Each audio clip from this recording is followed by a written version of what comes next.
যারা ক্ষমতা আসবে চিন্তা করতেছে, মনে মনে খাচ্ছে যে ক্ষমতায় যাব। ক্ষমতায় যাওয়ার আগে যে কারবার করেছেন, ক্ষমতায় যাওয়ার পরে কি করবেন আল্লাহ পাকই ভালো জানে। এখনো ক্ষমতায় যেতে পারেন নাই, যাবেন ভাবছেন, সব দখল করে ফেলছেন। আইনজীবীদের হাতের মধ্যে নিজেদের লাগাম লাগিয়ে দিয়েছেন। এখন নিজেদের অনুযায়ী, আইন অনুযায়ী কথা বলতে পারে না, বিচারকরা নিজের অনুযায়ী রায় প্রদান করতে পারে না। যদি ক্ষমতায় যান তখন কি করবেন আল্লাহ পাকই ভালো জানে। জাহিন আল্লাহ, তুমি কি? আমাদের দেশের বিচার ব্যবস্থা যতটা নিম্নমানের, পৃথিবীর কোনো দেশের বিচার ব্যবস্থা এত নিম্নমানের নাই। আমাদের দেশে যখন যেই সরকার ক্ষমতা আসে, তখন বিচার ব্যবস্থা সম্পূর্ণ সরকার প্রধানের হাতে নিয়ন্ত্রণ থাকে।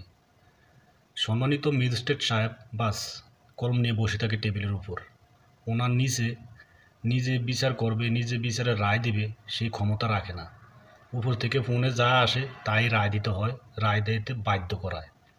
তাহলে আমাদের দেশে এই কোর্ট কাছারি রেখে লাভ কি?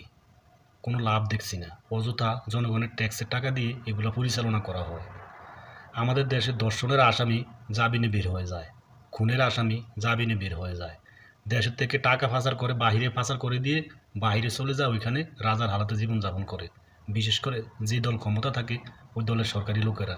তাহলে আমাদের দেশে বিচার ব্যবস্থা পৃথিবীর সবচেয়ে নিম্নমানের বলবো না তো বলবো কি? এই বিচার ব্যবস্থাটা যদি ম্যাজিস্ট্রেটের কাজ ম্যাজিস্ট্রেট করতে পারতো, তাহলে দেশে আরও ভালো বিচার হতো, অপরাধ এত বাড়তো না, অপরাধ করতে মানুষ ভয় পেত। রাজনীতি প্রভাব খাটিয়ে ম্যাক্সিমাম মানুষই অপরাধ করে, আর রাজনীতি প্রভাব খাটিয়েই কোর্ট কাছারি যত জায়গায় যাক ওইখান থেকেও ছুটে চলে আসে। তাহলে আমাদের দেশে কিসের বিচার ব্যবস্থা? আমার মনে হয় যদি দেশে ভালো কোনো সরকার হতো, ভালো কোনো ন্যায় বিচারক সরকার আসতে পারতো, তাহলে হয়তোবা দেশের এইগুলোর সংস্কার হতো। যেই দেশে ন্যায্য বিচার নেই, ওই দেশে কিন্তু আল্লাহর নালত সবসময় লেগেই থাকে। এটা মানুষের মুখের কথা না, এটা হলো মহান রবের কথা। আপনাদের কাছে একটা অনুরোধ রইল, আমাদের দেশে সরকার বদল করাটা অত্যন্ত জরুরি হয়ে পড়েছে। কারণ আমাদের দেশে যারা সাধারণ মানুষ আছে তারা কিন্তু কোনো জায়গায় গিয়েই সম্মানও পায় না, বিচারও পায় না। এটা একটাই কারণ, যেই সরকার ক্ষমতা থাকে ওই সরকারি লোকদের, সরকারি নেতাদের প্রভাব খাটিয়ে যারা অপরাধ করে তারা সব জায়গা থেকে সার্ভে চলে আসে। আর সার্ভে চলে আসার পরে তারা আরও বেপরোয়া হয়ে ওঠে।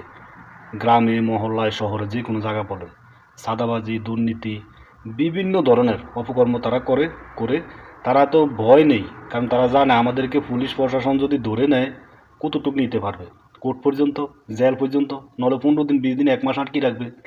আমাদের দলের উঁচু লেভেলের বড় বড় যে নেতারা আছে, ওই নেতারা আমাদেরকে ঠিকই দলের প্রভাব খাটিয়ে ছুটে নিয়ে আসবে। তারা এই কারণে খুনের মতো অপরাধ করতেও তারা দ্বিধাবোধ করে না। আশা করি আমার কথাগুলো আপনারা বুঝতে পেরেছেন।